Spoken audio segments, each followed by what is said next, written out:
see its familiar, iconic delta shape all around us. Even in silhouette, we instantly know what it is. The Space Shuttle. Versatile, reusable, revolutionary. The first and only spacecraft of its kind. For 30 years, the shuttle is known for stunning achievements, heartbreaking tragedies, and ultimately triumph in the human will to explore, work, and live in space. Like no other spacecraft before it, the shuttle is able to launch our nation's dreams of exploration.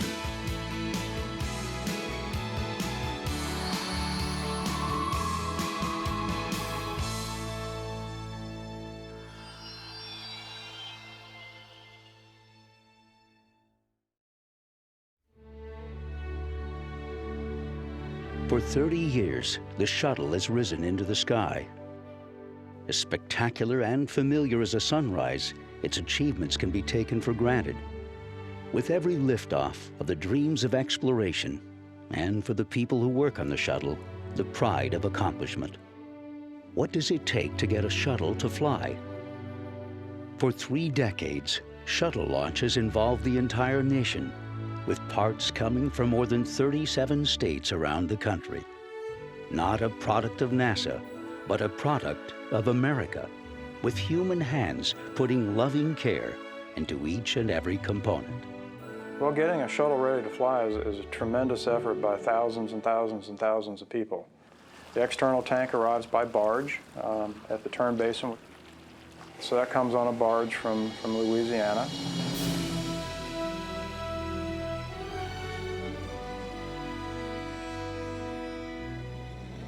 And the solid rocket booster segments come to us on rail from Utah. And so they all come together. We stack the boosters, then we attach the external tank, and then the orbiter gets attached to the tank, and we roll out. A shuttle launch, it's the icing on the cake for all the work that they've done.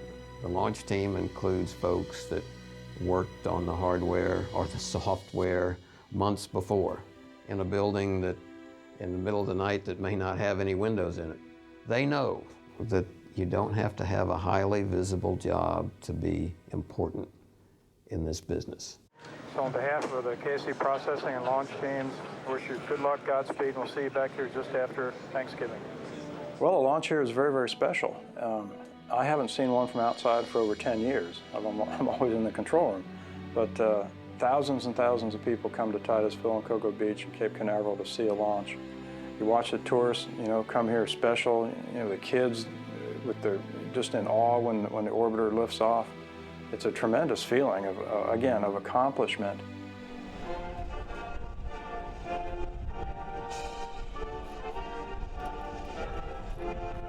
And to think that we're doing it on behalf of the country and now with the International Space Station on behalf of all the international partners, it's a tremendous feeling.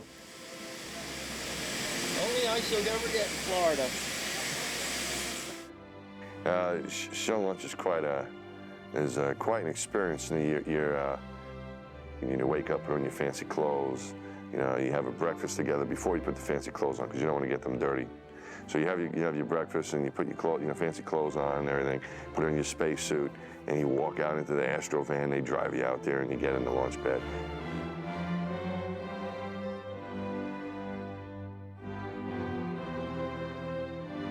Leading up to the launch, it's a lot of training, and it's something you've been preparing for really kind of all of your life if you think about it, because this whole aspiration of being able to go into space is something that starts pretty early on for most people. Even though you're exhaustively trained for it, nothing really prepares you for what you're actually going to feel, because there's no way to really simulate that. So it really is, on-the-job training, as the as the saying goes. The launch is a pretty incredible experience, and I've heard a lot of people attempt to describe what it feels like. I've heard people say, oh, it's like getting hit in the back of your chair with the baseball bat. It's nothing like that. It's very hard to describe, in fact, because you're going from not moving at all to 26 times the speed of sound in only 8 minutes. And so the tremendous sense of acceleration is not one that you can really prepare for unless you've done it before. And then at 6 seconds, the main engine's light, and you feel that, and the shuttle pitches and then kind of comes back upright at 0 in the countdown. And then the solids light. And then there's no doubt you're moving. And I remember looking over and seeing on the display, yep, all those main engines are 100%. And then it was like, boom. And we were kicked off the pad.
And within a couple seconds, the thought went through my mind was, man, we're like far away from home.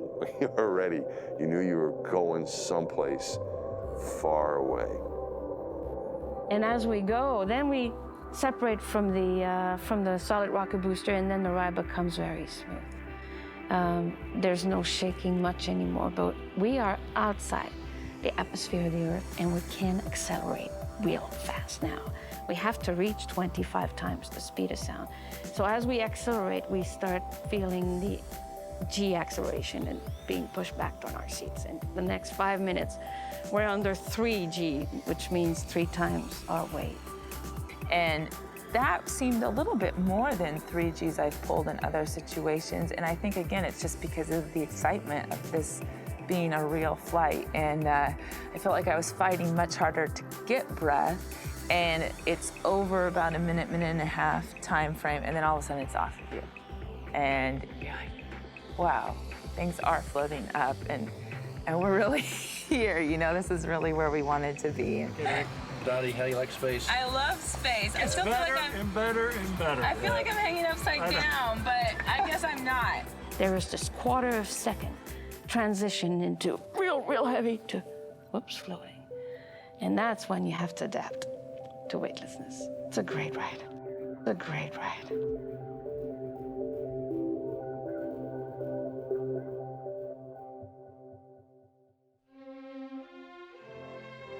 Before the space shuttle, spacecraft like this Apollo capsule are built for no more than 3 astronauts. Landing in the ocean and recovered by aircraft carriers, the space capsule and the 360-foot rocket that launched it are never used again. When the shuttle rolls out of the factory in the 1970s, it is obvious that America has taken a huge leap in spacecraft design. The largest, fastest winged hypersonic craft in history, the shuttle lands on a runway and can be refitted to fly again and again. It can hold up to 7 astronauts, and its payload bay can haul cargo to and from space. Space flight and how we conduct it changes radically with the shuttle concept.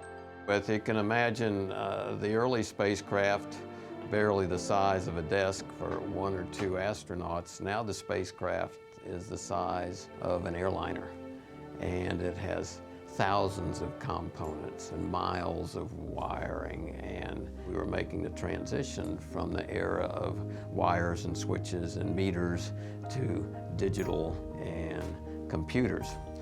The shuttle's flexible design means it can carry out a variety of missions not possible before, including scientific and astronomical missions. NASA needs a new breed of astronauts, not just flyers, but scientists, engineers, doctors, and other disciplines. A whole new world of opportunity opens up for astronaut candidates who may not have applied to NASA before the shuttle. In addition, a space program actively recruits women and minority astronauts for the first time.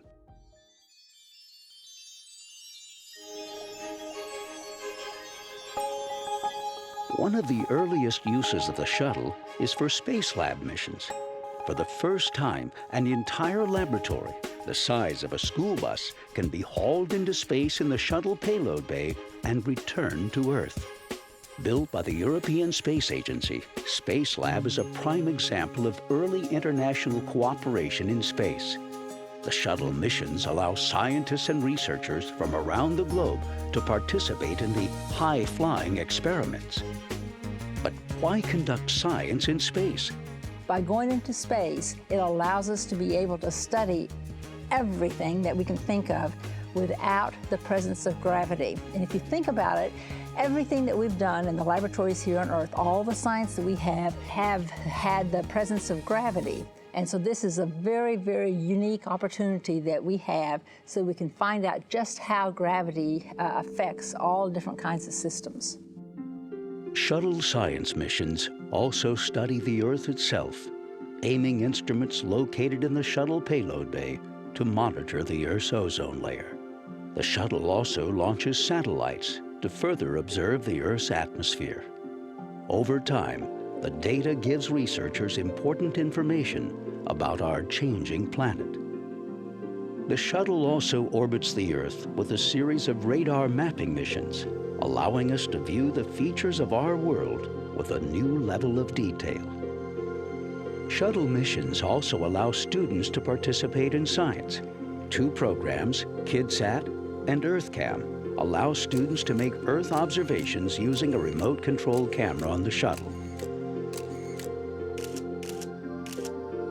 For the first time, students take an active role in a space mission.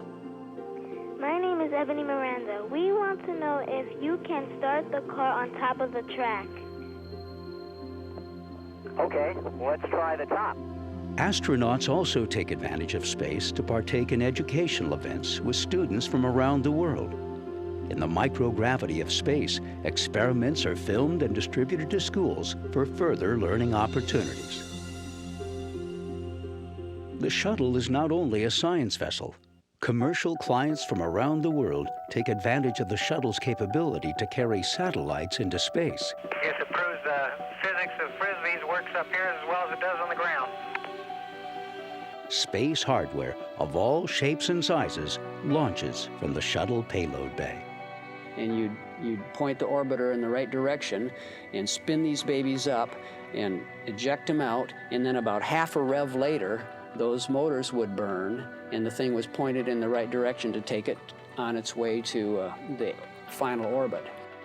A great capability that the orbiter provided. Before the shuttle, if a satellite malfunctioned in space, it became multi-million-dollar space junk.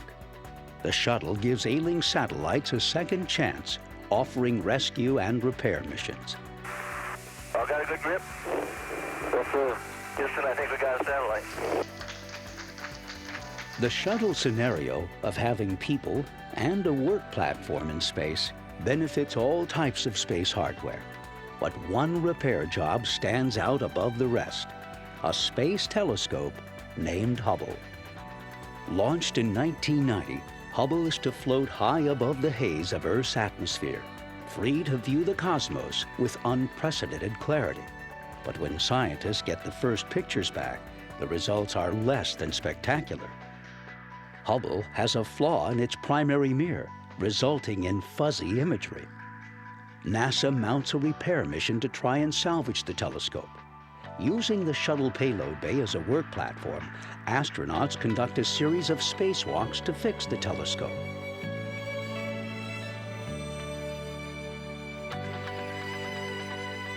The shuttle releases the Hubble once again. Scientists soon discover the mission is a success. Hubble's vision is restored, and the space telescope begins rewriting astronomy books with every new stunning image. I think the public had not a terrific view into what the universe is like until we had the Hubble Space Telescope. As a result, people associate those images with the beauty of the universe the numbers and the answers we get about the universe beginning with a Big Bang and the age and chemical elements being built in stars, turning into planets, solar systems, all of that information mixed in with these beautiful pictures has allowed Hubble to actually be an icon for science and an icon for the answer to fundamental questions.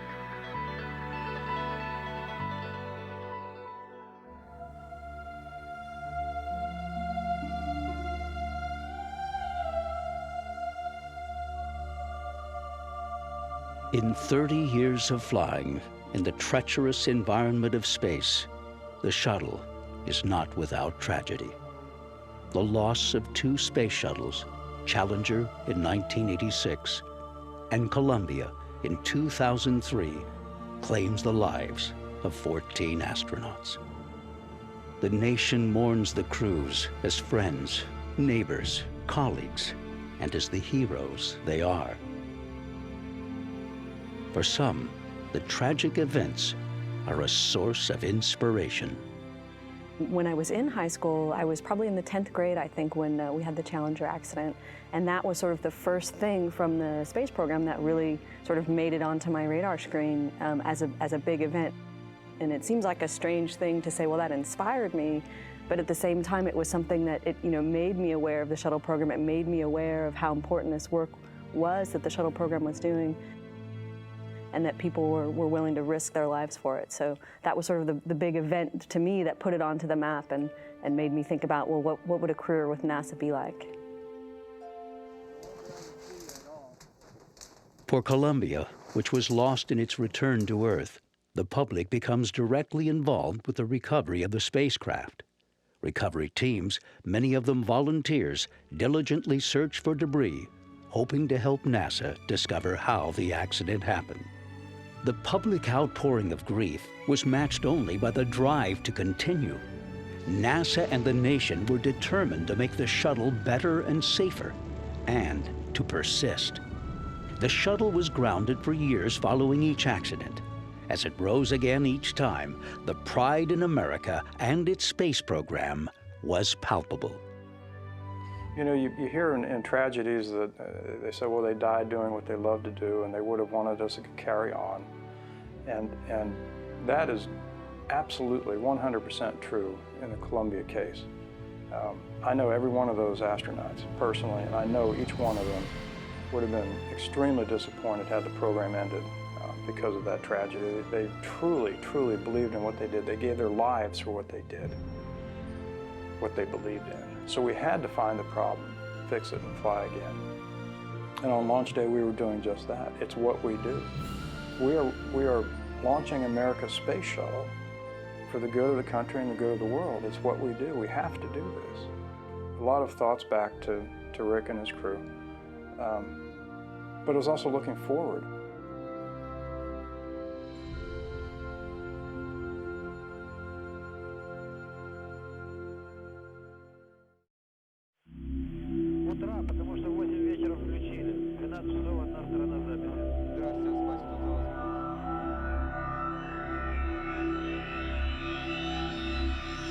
The Mir space station.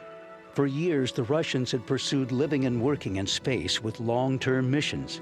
The space station Mir is their latest achievement. For shorter missions, America develops the ultimate spacecraft with a shuttle. What would happen if the 2 space programs worked together? The United States and Russia, long rivals on Earth and in space, embark on a program of unprecedented cooperation called the Shuttle Mir Program. We have these very different programs, and we saw that they were complementary. Even the water that we dump overboard from the fuel cells on the shuttle could be drank on the space station. They fit together beautifully. The Russian outpost is serviced by the American shuttle, which brings supplies, hardware, and people. U.S. and Russian astronauts conduct spacewalks together, and American scientists live on board Mir for months at a time, conducting research. I found it very, very interesting to live and to work on the Mir space station. A lot of times people say, well, Of the flights that you've had, what is your favorite flight? Of course, you can't pick out a favorite flight because, you know, you enjoyed every single one that you did. But if I could only choose one and I was limited to just one, I would have picked the Mir flight that I was on. And the reason why was because it gave me the opportunity to be in space for a long period of time. The program is not without challenges. A fire breaks out on the Mir, but the crew manages to save the outpost. On a later mission, an unmanned supply ship collides with Mir, depressurizing one of the modules and tumbling the station out of control. Once again, the crew works together to keep Mir flying. Through the dangers and hardships, there are many lessons learned. Perhaps the most important element of that program, beyond the physical engineering accomplishment, which was substantial, was, I'll say it in Russian first, Взаимного доверия и уважения, the mutual trust and respect. It turns out that these complex programs that we undertake, you can't put them in place by signing a law or a bill and saying it will be done. That doesn't make it happen. It happens one-on-one, person to person, with mutual trust and respect. That's what we achieved in the Mir program, along with the very products and engineering achievements.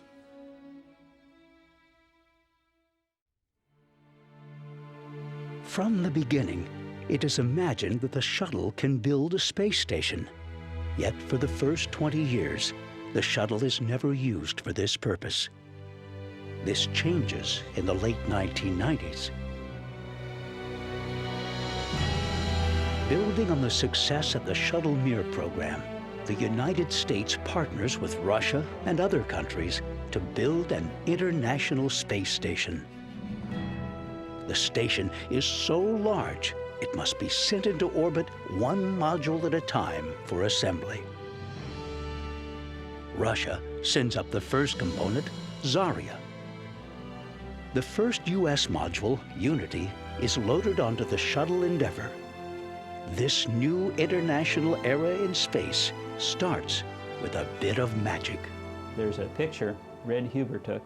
It was a rainbow over Endeavour sitting out on the pad. And I have to share a little private story. My daughter and I are real Wizard of Oz aficionados. We launch, you know, then that night everything went absolutely perfect. We're on orbit, and the wake-up music for our first day on orbit was Judy Garland singing Somewhere Over the Rainbow. And man, it brought tears to my eyes.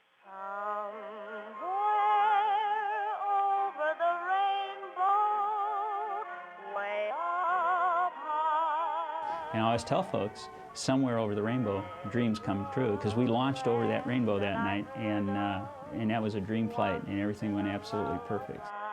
Two station components, built in two different countries, meet for the first time in space. The shuttle robot arm does the heavy lifting, and a series of spacewalks finishes the job of connecting them together. I was fortunate enough to be assigned to the very first assembly flight, which was a tremendous feeling for me to be in at the very ground floor and basically laying the cornerstones of the International Space Station. Over many missions, piece by piece, the shuttle brings up station components. More laboratories, solar arrays, and segments of the enormous station truss, the backbone of the station. The station becomes the largest spacecraft ever built.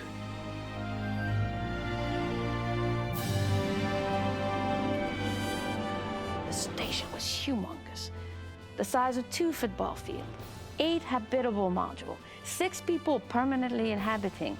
It was a living laboratory that we walked in with people inside, with life, with stuff everywhere. It was humongous compared to what I'd seen before. As a final mission for the space shuttle, building the International Space Station may be the most lasting achievement. So the space station would never have been possible without the space shuttle. It's a phenomenal accomplishment when you consider not just the engineering of it. I mean, here's hardware from around the world that comes together in space, is put together and works for the first time. But the cultural differences between you know, Japan, ESA and all its partners, the United States, Canada, Russia, and we're all working together as one. And that is really a fantastic model and a great model for the future when we eventually explore beyond our home planet.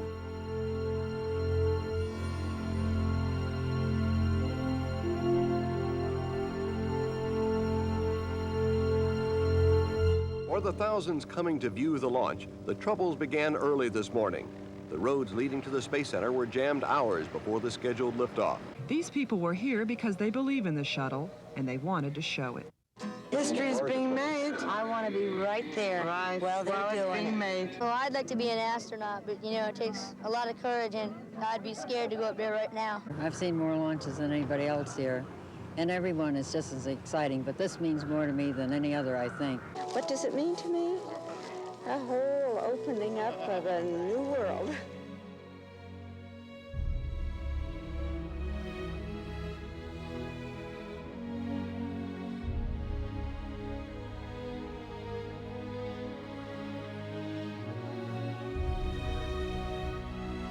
Well, I definitely think since the shuttle was invented, it was people, they thought it was like a revolutionary thing, and it's definitely helped us to build ISS, and I'm kind of sad to see that they're retiring it. I mean, I always loved to watch on TV when they first started, when they shot them in the air. I've always been fascinated with rockets, but shuttles, they just really astound me. I believe that the Space Shuttle program is one of the most significant engineering feats that the United States has ever been involved in. And the opportunity to go to the launch site and at KSC and see a launch is the most memorable experience I've ever had. It is an awesome, awesome experience. When you explore, you're always looking forward. You're always looking at what's next instead of just where you've been. What the shuttle brought, I always felt that Apollo lacked was a sense of science fiction to it. Here's a spaceship that you can fly and land, and there was something very romantic about landing a ship rather than parachuting down into the water, and I think that captivated people. I think it's meant a great deal to America. It allows us to be some of the first people to explore the world and to be the leaders to tell the rest of the world about what's going on in outer space and to let us know that it's bigger than just us. I think it was like a great experience, and we got to explore, you know, a lot out of space and about what we don't know. So I think it was really good thing. It's been a new frontier for America. It's been a chance for us to continue kind of the American dream of reaching into new lands, and it's given us hope of being able to continue spreading out through the universe. I would like to see if we could maybe explore one of the gas giants. I would like to go to Mars. Neptune. I want to go to Mars. I want to journey to Mercury. Mars. I want to orbit the Earth.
Landing gear down and locked.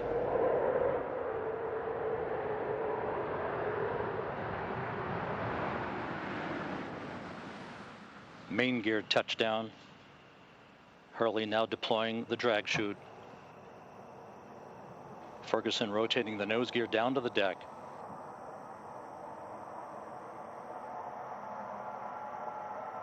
Nose gear touchdown.